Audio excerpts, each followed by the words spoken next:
Hello Gudimallam. ఇప్పుడు మీరు చూస్తుంది గుడిమల్లం టెంపుల్. భారతదేశంలో తొలి శివాలయం అన్నమాట. శ్రీ పరశురామేశ్వర స్వామి దేవాలయం అని చెప్పి పిలుస్తారు. తిరుపతికి చాలా దగ్గరలో అయితే ఉంటుంది టెంపుల్. ఇదంతా పార్కింగ్ ఏరియా.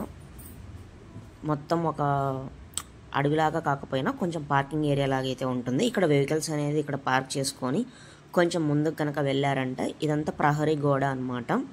ఇలా కొంచెం ముందుకు వెళ్తే రైట్ సైడ్ ఎంట్రన్స్ అనేది వస్తుంది. అక్కడ కనిపిస్తుంది కదా, అదే టెంపుల్. ఎప్పుడో పూర్వకాలంలో, రాజుల కాలంలో, చోళులు వీళ్ళందరూ ఉంటారు కదా, ఆ కాలంలో నిర్మించబడిన టెంపుల్ ఇది గుడిమల్లం. భారతదేశంలోనే మొట్టమొదటి టెంపుల్ అనమాట ఇది. శివుడు పరశురామేశ్వరుడు అనమాట. తిరుపతి నుంచి చాలా దగ్గర. ఎవరైనా విజిట్ చేయకుంటే విజిట్ చేయండి, చాలా మంచిది. మీకు గనక టైం అనేది ఉంటే చూడండి. అండ్ అలాగే టెంపుల్ బయటే మనకి పూజకు సామాగ్రి, ఆ తర్వాత పండ్లు, ఆ తర్వాత ఇంకా చిన్న చిన్న హోటల్స్, స్నాక్స్ ఇలాంటివన్నీ ఇక్కడే ఉంటుంది. ఇక్కడ చూసుకున్నట్లయితే టెంకాయలు ఉన్నాయి. ఇదంతా ఖాళీ స్థలం అన్నమాట. ఇట్లా వెహికల్స్ అనేది తిరుపతి నుంచి అయితే వస్తాయి. అక్కడ చూడండి వాహన పార్కింగ్ అని చెప్పి ఉంది కదా. ఇక్కడ టెంకాయలు కూడా ఇక్కడ ఒక అన్న సేల్ చేస్తున్నాడు. ఇక్కడ ఎంట్రన్స్లో అయితే మనకి బోర్డు అయితే ఉంది చూడండి, భారతదేశంలో తొలి శివాలయం అని. ఆ తర్వాత ఇంకా మ్యాంగోస్ అన్నీ వీళ్ళైతే సేల్ చేస్తున్నారు. ఇంకొంచెం ఇదైతే టెంపుల్ ఎంట్రన్స్. ఈ టెంపుల్ లోపలికి వెళ్తే ఆ గర్భగుడి అయితే వస్తుంది. టెంపుల్ చుట్టూ మళ్ళీ ఆ చిన్న చిన్న టెంపుల్ అయితే ఉంటుంది. ఆ తర్వాత కాళ్ళు కడుక్కోవడానికి కూడా మనకి ఇక్కడే ఆప్షన్ అయితే ఉంది. వన్స్ కాళ్ళు కడుక్కున్న తర్వాత లోపలికి అయితే వెళ్ళండి.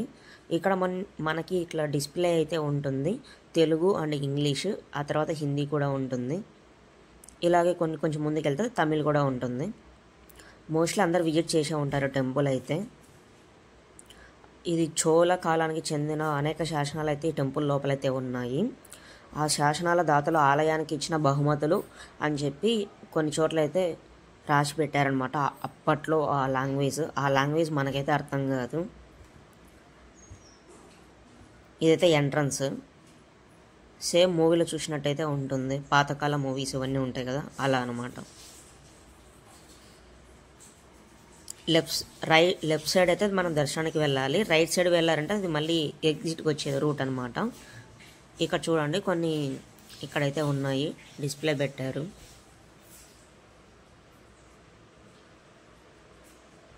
ఇలా కొంచెం ముందుకెళ్ళిన తర్వాత లెఫ్ట్ తీసుకుంటే ఇదంతా ఇంకా టెంపుల్ ఆవరణ అని పిలుస్తారు. ప్రహరీ గోడ ఇదంతా లోపల ఇన్సైడ్ అనమాట.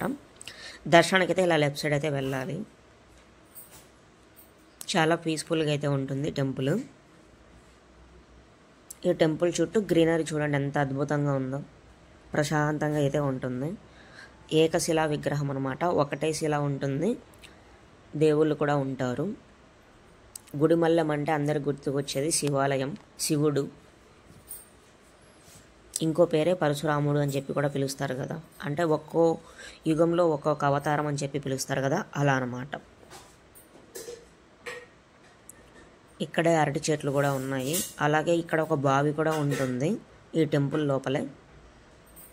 ఈ ధ్వజస్తంభం దాటిన తర్వాత బావి అయితే వస్తుంది చూడండి. ఇక్కడ నందీశ్వరుడు కూడా ఉన్నాడు. ఏమన్నా ఫెస్టివల్స్ వచ్చాయంటే చాలు ఫుల్ క్రౌడ్ అయితే ఉంటుంది. ఒక తిరునాళ్ళ ఎలా ఉంటుందో అలా అయితే ఉంటుంది. జాతర, తిరునాళ్ళ అని చెప్పి అంటారు కదా, అలాగా. శివుడి ఫెస్టివల్ వస్తే మాత్రం ఈ టెంపుల్ చాలా క్రౌడ్ అయితే ఉంటుంది. తిరుపతి నుంచి ప్రత్యేకంగా అంటే తిరుపతి టు గుడిమల్లం అనే బస్సెస్ అయితే ఉండదు. తిరుపతి నుంచి ఆర్టీసీ బస్సులో రావాలనుకుంటే ఎయిర్పోర్ట్కి రావాలి. ఎయిర్పోర్ట్ నుంచి మళ్ళీ సపరేట్గా వెళ్ళాలి. సో దీనికంటే సింపుల్గా రావాలి అంటే ఏదైనా వెహికల్ కనుక మీరు ఆల్రెడీ ఉంటే ఆ వెహికల్ అయితే రండి, కొంచెం ఈజీ అవుతుంది. ఇక్కడ నుంచి లోపలికైతే వెళ్ళాలి. ఫెస్టివల్స్ అప్పుడైతే వెహికల్స్ అనేది ఆర్టీసీ వాళ్ళైతే ప్రొవైడ్ చేస్తారు. తిరుపతి నుంచి అప్రాక్సిమేట్గా 25 కిలోమీటర్స్ రేడియస్ లోపలైతే ఉంటుంది. రేణిగుంట ఎయిర్పోర్ట్ ఇదంతా ఐడియా ఉంటుంది కదా, ఆ రూట్ అయితే వెళ్ళాలి. ఇప్పుడు చూడండి గోపురం చూడడానికి ఎంత బాగుందో. మొత్తం గ్రీనరీ అయితే ఉంటుంది టెంపుల్ చుట్టూ. వన్స్ దర్శనం కంప్లీట్ అయిన తర్వాత టెంపుల్ బయటకి అయితే వస్తాము. టెంపుల్ బయట అక్కడైతే గోమాత అయితే ఉంది, అంటే ఆవు. దక్షిణ స్మారక కట్టడం ప్రకటన. ఇక్కడ ఇంకో డిస్ప్లే కూడా ఇచ్చారు, బ్యానర్, ఫ్లెక్సీ ఏదో ఒకటి అంటారు కదా అలాగా. మొత్తం గ్రీనరీగా ట్రీస్ అన్నీ బాగుంటుంది, చూడడానికి అయితే చాలా పీస్ఫుల్గా అయితే ఉంటుంది. తిరుపతి చుట్టుపక్కల ఉండే ఒక best temple near by. Visit చేయాలంటే విజిట్ చేయండి ఎవరైనా చూడకుండా ఉంటాయి.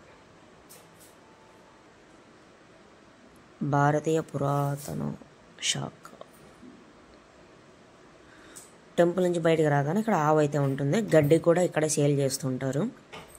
ఆ గడ్డి తీసుకుని ఆవుకితో మనం తినిపించచ్చు, గోమాతకి. అక్కడ ఒక ఆవ వాళ్ళు ఉంటారు, ఆ గడ్డి అనేది వాళ్ళే ఇస్తారు. అమౌంట్ అయితే మీకు నచ్చినంత ఇవ్వచ్చు, లేదంటే గడ్డి కాస్ట్ ఎంత అయితే ఉంటుందో ఆ కాస్ట్ అయితే ప్రైజ్ అయితే ఇవ్వచ్చు. వన్స్ ఇక్కడ ఆవుకి ఇచ్చిన తర్వాత కొంచెం బయటకు వస్తే ఇంకా అక్కడ స్నాక్స్ అన్నీ ఉంటుంది, లైక్ ఇడ్లీ, బోండాస్, బజ్జీ ఇలాంటివి అనమాట. స్నాక్స్ ఐటమ్స్ అయితే ఉంటుంది. ఫెస్టివల్స్ అప్పుడైతే ఫుల్ క్రౌడ్ ఉంటుంది, అసలు చాలా రష్ అయితే ఉంటుంది. ఇప్పుడు కనిపిస్తుందంతా ఆపోజిట్ ఏరియా, తిరుపతి నుంచి రావడానికి రోడ్ అనమాట. ఇదైతే పక్కా పల్లెటూరు. ఓ పల్లెటూరు, రేణుగుంట నుంచి ఇది ఒక మారుమూల గ్రామం అన్నమాట.